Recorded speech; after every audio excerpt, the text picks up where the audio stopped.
Até 2007, que foi quando deu o boom na minha vida mesmo, que foi quando eu fui o primeiro brasileiro a desbloquear o iPhone. E como foi essa? Me conta. Essa foi, assim, virada de chave total. Eu sempre gostei de ler, estudar, tentar aprender. Eu assinava, sabe uma revista que é americana chamada Wired? Sei, Wired. Então, no Brasil a gente assinava e depois de 3 meses ela chegava lá no Brasil. Uau. Então você pagava para uma editora local lá, eu acho que os caras compravam os lotes e depois reenviavam. E eu assinava porque era a fonte que eu gostava de ler sobre tecnologia. E o teu inglês? Meu inglês, na época... Meu inglês até hoje eu tenho dificuldade. É o inglês técnico, que você tem tudo, Exato. falou de trabalho. Mas assim, não é... De longe, não é uma língua que eu sou confortável para discutir ou fazer longas entrevistas, precisar pensar, sabe? Entendi. Uma das mudanças aqui para os Estados Unidos é que Holanda a gente não fala inglês nunca, né? Mas era também para aprimorar isso. E uma das coisas que eu coloquei na minha cabeça é: eu não quero que as minhas filhas passem essa dificuldade de jeito nenhum. Em compensação, a Ana, como a Ana já veio de uma família melhor, cara, o inglês da Ana é perfeito. Como Então, a Ana é a Ana, sem a Ana, é a Ana. sem a Ana, o Breno não estaria aqui, você pode ter Exato. certeza. Não, nada disso teria dado certo. Mas eu pegava a revista, ia lendo, entendendo tudo, e eu adorava. E eu lembro como se fosse hoje ainda. Eu recebi uma revista mostrando o que seria o iPhone, que era a revista de janeiro, onde o Steve Jobs tinha apresentado o iPhone para o mundo, na Macworld. E ali tinha um detalhe naquela entrevista, que ele era bloqueado pelos próximos 3 anos pela AT&T. Nessa época eu já tinha um amigão que era meu sócio, que era o Paulinho, que inclusive eu conheci no fórum lá de desbloqueando o telefone. Era sócio da onde? No desbloqueio. Desbloqueio. Que o desbloqueio começou a crescer. Você falou sozinho, não dou conta. Mais do que isso, olha as loucuras de internet. Eu trocava muita mensagem com um cara, um nickname chamado Stu. Eu usava o nome Mazi na internet e ele era o Stu. E a gente trocava e sempre falava inglês, né? Naquela época eu copiava e colava e fazia a tradução no Babelfish. Olha como eu sou velho. Uau, que não existia Google Translate, essas coisas. Usava o Babelfish. Que com certeza era pirata. Certeza que o meu era. Comprava CDzão, era. Cara, o que eu fazia lá nas traduções no Babelfish, conversando com o Paulinho, tudo, com o Stu. E eu era um cara que entendia muito de Sony Ericsson, Nokia e Motorola. Eu era o tipo papa desses. E tinha um cara que conhecia... Ninguém conhecia mais de Siemens do que esse cara. Só que eu sempre achei que ele era russo, né? Stu, essas coisas. E uma operadora de telefone celular lá no Brasil estava trazendo para o Brasil um lançamento chamado SL55, que era um celular que parecia um ovinho, que era de slide, assim, você deslizava, ele lindo, rubi e tudo. E essa operadora precisava desbloquear uns telefones, porque a homologação da Anatel não tinha saído a tempo. Então eles precisavam fazer um desbloqueio tipo de 350 unidades e customização de software, que eu também customizava. Eu colocava na hora que você ligava, aparecia assim o login da operadora e tal. Legal. E daí eles me contratavam na surdina para fazer para que eles tivessem os lançamentos, tudo. E daí eu tentei desbloquear, não consegui. Mandei mensagem pro Stu lá, falei: pô, Stu, me ajuda com esse, cara. Você me fala onde você é, eu compro a tua passagem, você vem pro Brasil, me ajuda a desbloquear, tem tantos aparelhos, a gente divide o dinheiro e eu pago a passagem de volta. Ele: como assim passagem? Deu, passagem. Mentira. Cara brazuca? Não, cara, pior do que isso. Além de ser brasileiro, não sei se você conhece São Paulo. Conheço de São Paulo. Então, nessa época eu morava na Vila Mariana e ali na Praça da Árvore. Do lado. Vizinho. Esse tempo todo você gastando inglês. Gastando inglês que eu não tinha, Babel cara, Fish, no Babelfish e tudo. E daí a gente começa a trocar mensagem dele: não, eu sou de São Paulo. Deu: como assim? Eu também. Dele tá, cara. Você já era brother ali? Já era brother dele falou: não, isso aí eu faço pra você em 1 minuto. Eu te ensino. Me encontra ali atrás do Itaú, na Jabaquara. Como era o nome dele? Você aprendeu o nome dele? O Paulo. Paulo. Daí ele falou: não, meu nome é Paulo, tal, ó. Me encontra ali na estação Jabaquara, ali atrás, tal. Daí eu fui com um carrinho, um palhozinho que eu tinha com a Ana. Cara, morrendo de medo, falando: putz, será que esse cara vem e me assalta aqui então, com o telefone? sabe que você tá cheio de coisa. Eu tô com um notebook e tudo. Daí fiquei esperando ele, de repente aparece, cara, uma criança, assim. O Paulinho naquela época devia ter 17 anos. Você tinha quanto? Tinha 20, ele tinha 17. 17, Moleque. 16, moleque.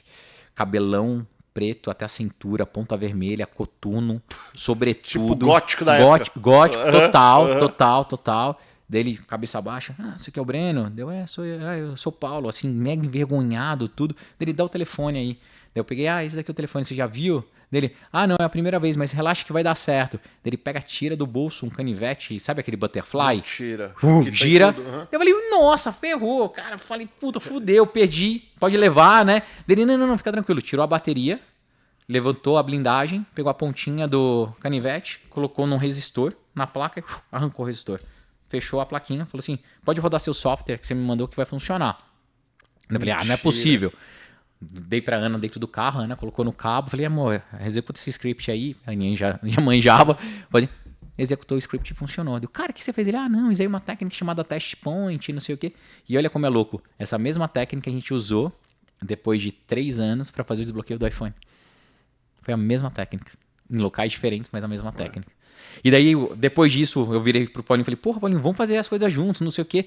E ele, naquela época, não queria, porque a família dele era uma família um pouco mais complicada, mas ele viu que ele conseguia ter acesso ao dinheiro, então para ele era interessante.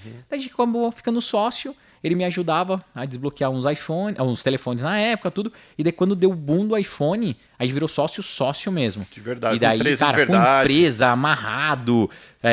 E daí foi uma experiência muito legal, tanto para mim quanto pro Paulinho, assim, que a gente ficou como sócio até a gente fazer a venda da primeira empresa que eu fiz, que foi uma venda grande, assim, estruturada. Volta um pouquinho, me fala do iPhone. Tá.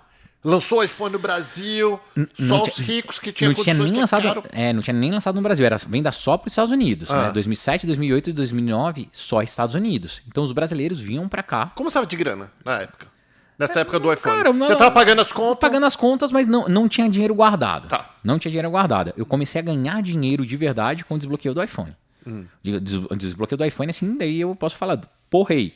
Ao mesmo tempo, eu usei a mesma. Daí, como você fala que eu acertei lá a frase do Trump, eu vou te falar outra frase, que na época do desbloqueio do iPhone, que a gente ganhou muito dinheiro, eu falava pra todo mundo, falava assim, cara, o gostoso não é ganhar R$1 milhão, é gastar R$1 milhão. Então, você gastava com força.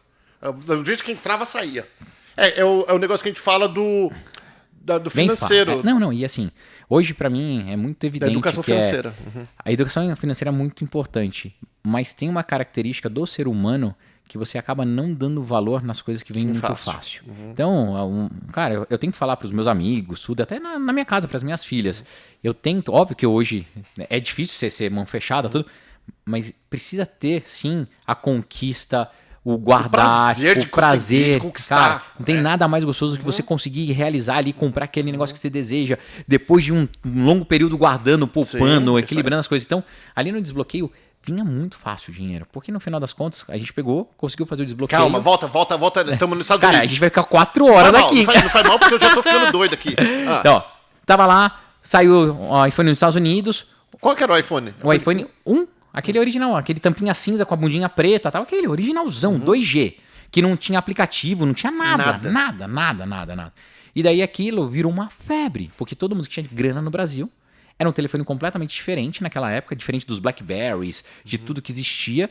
Não tinha tecla, era uma telona, tinha câmera, tocava música. Todo mundo queria comprar. A galera começou a comprar, trazer para o Brasil, só que não estava funcionando. E eu dei uma baita de uma sorte que naquele mesmo ano eu tinha feito uma cirurgia bariátrica, que eu estava pesando 140 quilos.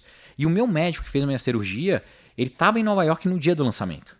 E ele era apaixonado por um telefone chamado Trell, que era tipo um palm top e tudo, que tinha canetinha. E ele pegou e me ligou, falou assim, Breninho, você consegue desbloquear um telefone chamado iPhone? Olha, aqui em Nova York tá uma loucura. Loja da Apple com fila e tal, estão falando que é incrível, você consegue? Daí eu, no alto da minha impedância, virei para ele e falei assim, doutor, tem algum telefone que eu já não desbloqueei pro senhor? Pode trazer. Ele comprou 3. Um para ele, um para a filha e um para a esposa. E levou pro Brasil. No dia seguinte do lançamento do iPhone, que foi 16 de junho, é o 17 de junho, cara, eu tava com o telefone na minha mão.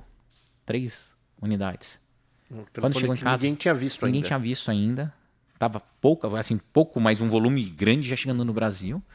Eu catei e liguei pro Paulinho, falei, Paulinho, vem pra cá, vou passar aí na tua casa, te pego, a gente vai fazer um war room, a gente vai conseguir desbloquear e a gente só vai parar quando a gente desbloquear esse negócio. E esse negócio vai mudar a nossa vida. Ele, não, para com isso, Bruno. Eu falei, não, cara, você tava indo no fórum, daí a gente já tava no fórum já discutindo há bastante tempo sobre iPhone, sistema, como fazer para ativar, como fazer para não sei o que, tal. Daí o Paulinho falou, tudo bem, então vou levar umas roupas, tô indo pra ir. Eu falei, te pego, passamos no supermercado, compramos um Red Bull pra caramba, salgadinho, as coisas. Fui lá pro meu quarto que dormia eu e a Ana, a gente montou lá nosso lab, trancou a porta e falou, a gente só sai daqui quando a gente conseguir fazer isso. A gente nem dormia, a gente ficava revezando Enquanto um dormia, o outro estava no computador lendo o fórum, fazendo as coisas, porque a gente precisava ser um dos primeiros a fazer. Porque na minha cabeça, eu falava muito pro Paulinho, que ia dar toda a diferença. Ele, não, cara, mas pra quê? Eu falei, cara, Paulinho, a gente não pode perder, a gente não pode perder, não pode perder.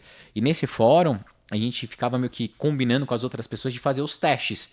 A gente só tinha 3 aparelhos, tinha um cara aqui nos Estados Unidos com 20 e poucos aparelhos, um cara na Rússia com 6 aparelhos e tal.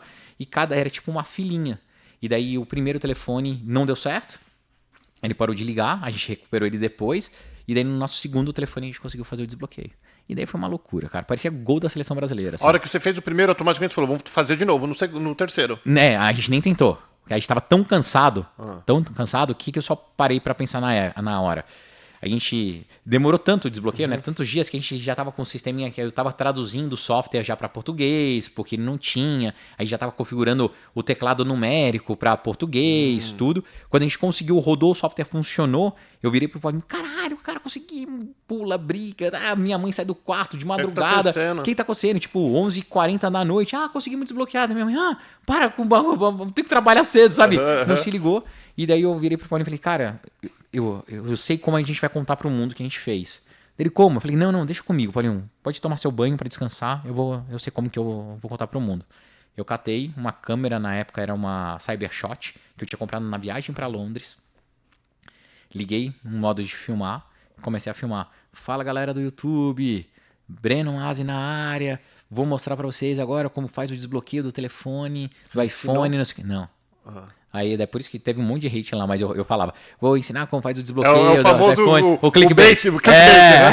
Daí eu pego, mostro o iPhone assim aberto, tal, coloco o chip, mostro que pega sinal, e daí teve a minha grande sacada. Eu falei, eu não vou falar em nenhum momento que eu desbloqueio o telefone ou que eu faço o serviço, mas eu vou deixar mostrar meu número.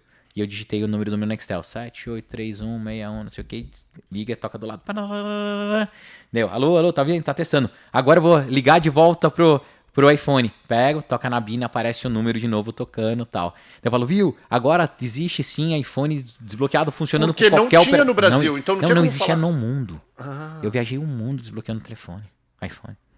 Não tinha no mundo, cara. Não, tô falando, na época não tinha no Brasil o iPhone ainda. Não existia no Brasil. Não existia em lugar nenhum. Só nos Estados Unidos. Só nos Estados Unidos. Só funcionava nos Estados Unidos. Assim. Tanto é que a gente recebeu uma vez lá uma visita de executivos da Apple e da AT&T no escritório, sem se identificar, para entender como a gente fazia. Porque eles achavam que a gente ativava a linha da AT&T e ficava usando em roaming. Porque uma das formas da galera usar o iPhone era isso. Ele colocava lá um social security falso, não sei o que, ativava o telefone, ficava usando, arrebentava a linha da AT&T e depois de, eu acho que era 45 dias, parava de funcionar.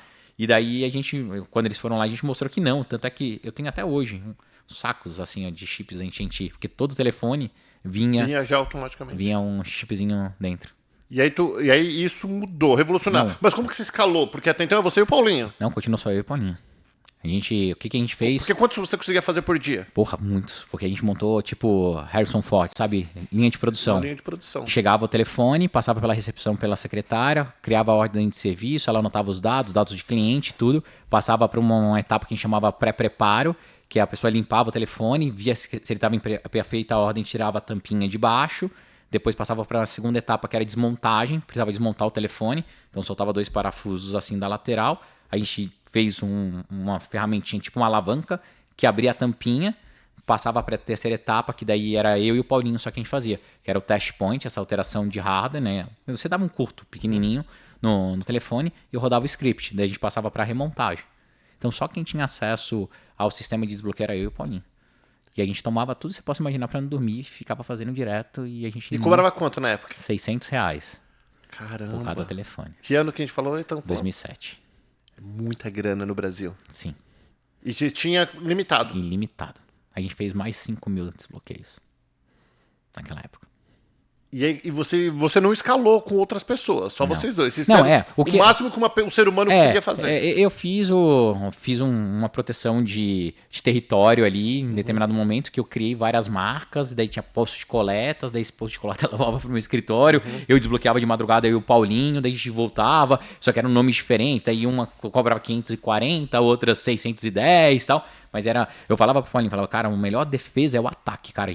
A galera tem que achar que são outras pessoas desbloqueando também. Então a gente tinha 3 ou 4 marcas, a gente chegou a ter 5 marcas rodando em São Paulo de desbloqueio, mas fazia isso, era posto de coleta, ia lá pra Avenida Paulista, que era o nosso escritório, levava pra lá e desbloqueava e redistribuía. E vocês não foram motivo pra aparecer em revista, televisão? Pra caramba! Quem foram esses loucos? Pra caramba! Se você jogar meu nome na internet, você vai ver. Cara, capa do Estadão, capa da Veja, dei entrevista pro Jô Soares, apareci na... Não, pra caramba.